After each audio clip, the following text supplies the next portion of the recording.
Hi guys, and welcome to this episode of Caked. Today I'm going to be showing you how I make my favorite buttercream recipe, Swiss meringue buttercream. Let's get started.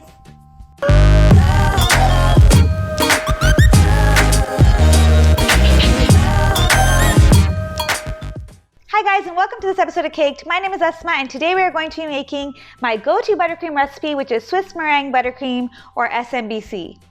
SMBC is my go-to buttercream because it's much less sweeter than American buttercream, which for me, the older I get, the less tolerance I have for really, really sweet things, so I love it. Plus it's super silky and smooth and way easier to use when you're making cakes compared to American buttercream. The downside is that it takes a little bit longer, or a lot longer, it's a little bit time consuming, and it's a little bit more expensive because it has a few more ingredients than it would for American buttercream. But it's worth it, I promise.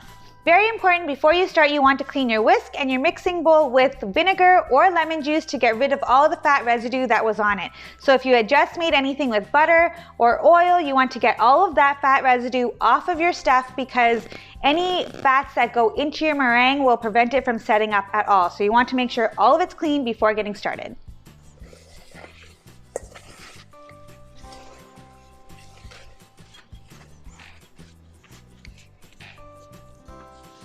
So to start making this recipe, you'll need 6 egg whites. You can definitely replace your egg whites with pasteurized egg whites, which completely works. I do it all the time and it works out perfectly fine.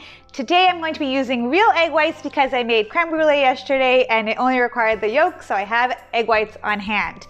If you are going to use egg whites, you have to be really, really careful not to get any yolk in your egg whites. So what I would suggest is break your eggs separately in a separate bowl and just add your egg whites just in case you get any yolk in them.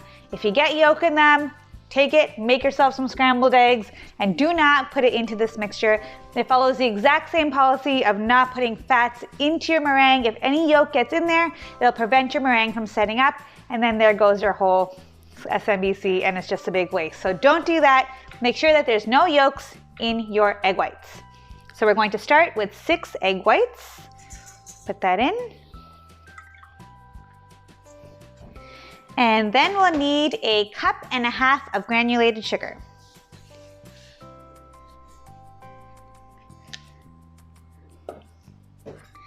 Now we're just going to whisk those together. Once these are mixed together, what you want to do is set up a bain-marie, which is French for a double broiler basically, and you want to fill it up with a little bit of water. Make sure that it's not enough water that it's touching the bottom of your pan, so it's really only about 1 inch of water. Let that come to a boil, and then you want to put it into a pot, or your mixing bowl is fine, and put it right on top. Basically, you want to keep mixing this until all the granules of sugar disappear. And you want to keep mixing to prevent the egg from actually cooking. So I like to actually just put some in between my fingers, and if there's no granules of sugar left, then you can take it off. And it seems like it's all the way melted through. And then I can turn off the stove. And then you want to put it into your mixer. Be careful, it's hot. You actually might want to take a rag, push it down. It's hot. And then I take my whisk. You can use the same whisk to actually use for there. I didn't, but it might save you a dish. This is your meringue, so you want to start up a little bit low and then push your way all the way up until about level 8, and then let that go for at least 10 minutes. You want to do it until the bowl cools down and it's no longer hot, and then your meringue gets stiff peaks. You don't want to stop it before that or it'll just fall apart. So the longer you do it, the better it is for you.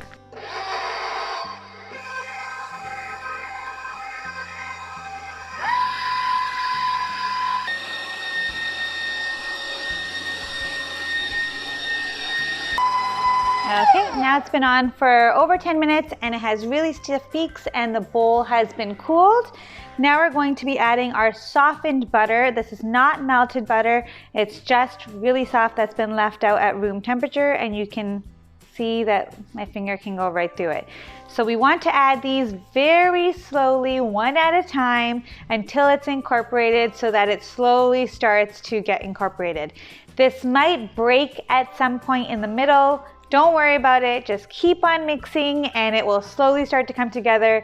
I always have that feeling that, oh no, I did something wrong, because it starts to look really weird halfway through and it starts to look like it curdled a little bit, but don't worry, it should be fine. Just keep adding your butter. Once all the butter is added, it will start to come together and it will look great. So now we're going to get started. Put it all the way back up. And we're just going to add a little at a time.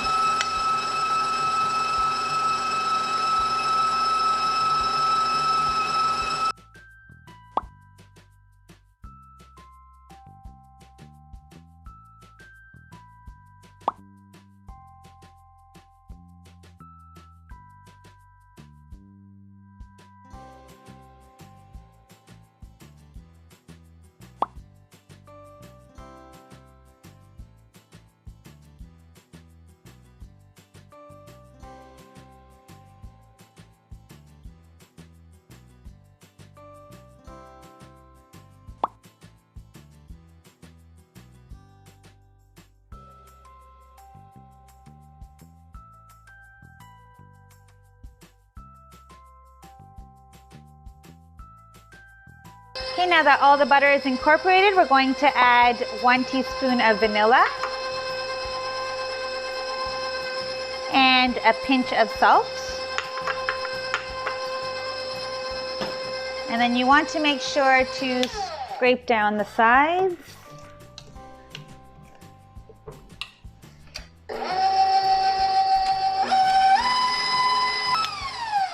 It's looking really good, but what I like to do now is to take off my whisk, take off all of the icing from it, and switch it with the paddle one so that it takes out any of the air bubbles, and just spin it on low so that it becomes a nice silky smooth icing.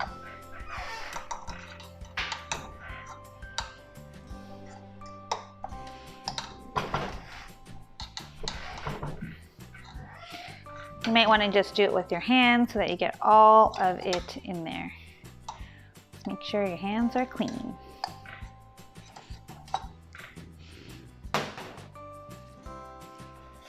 Paddle attachment.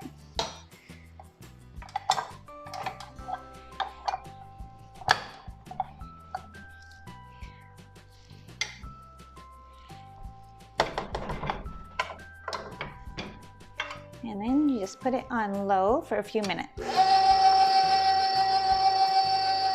And that's it, we're all done. Oh, and this looks so silky and smooth. I love it. And remember, this kind of icing can go with anything, any cupcakes, any cake that you'd like, and you don't have to add vanilla extract. You can add any extract that you'd like. You can add peppermint, almond, whatever you'd like. It's really, really good. And you can also color it with your gel food colors. Just remember that because there's so much butter in here, it doesn't cling onto the color as well. So you should either use powdered colors, or you can add a little bit of icing sugar or confectioner sugar to your buttercream and mix it in, and that will make the colors a little bit brighter. But remember, the more confectioner sugar you'll add, the more sweeter it's going to be, and the texture will change a little bit. But if you add a little bit, it won't change it too much.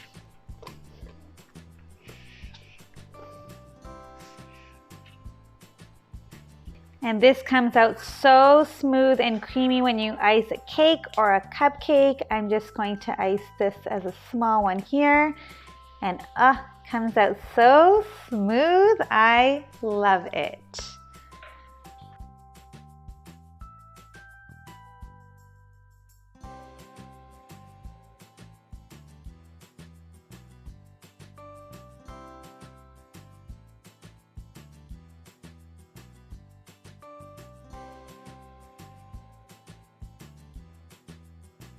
As you can see, Swiss Meringue Buttercream is the perfect go-to recipe for buttercream. It is so silky and so smooth and perfect for any cupcakes or cakes. Don't take my word for it, try it for yourself. It does take a little bit of patience and a little bit of time, but it's well worth it. If you have any questions on how to make Swiss Meringue Buttercream, please let me know in the comments below, and I'll try to get back to you as soon as I can.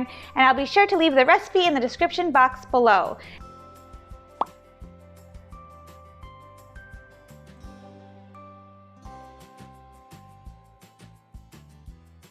Thank you so much for watching, guys. If you like this video, please give it a thumbs up. And if you have anything else that you'd like to learn or you'd like to see, please let me know in the comments below. Please don't forget to subscribe to this channel, and I'll see you guys next week. Bye.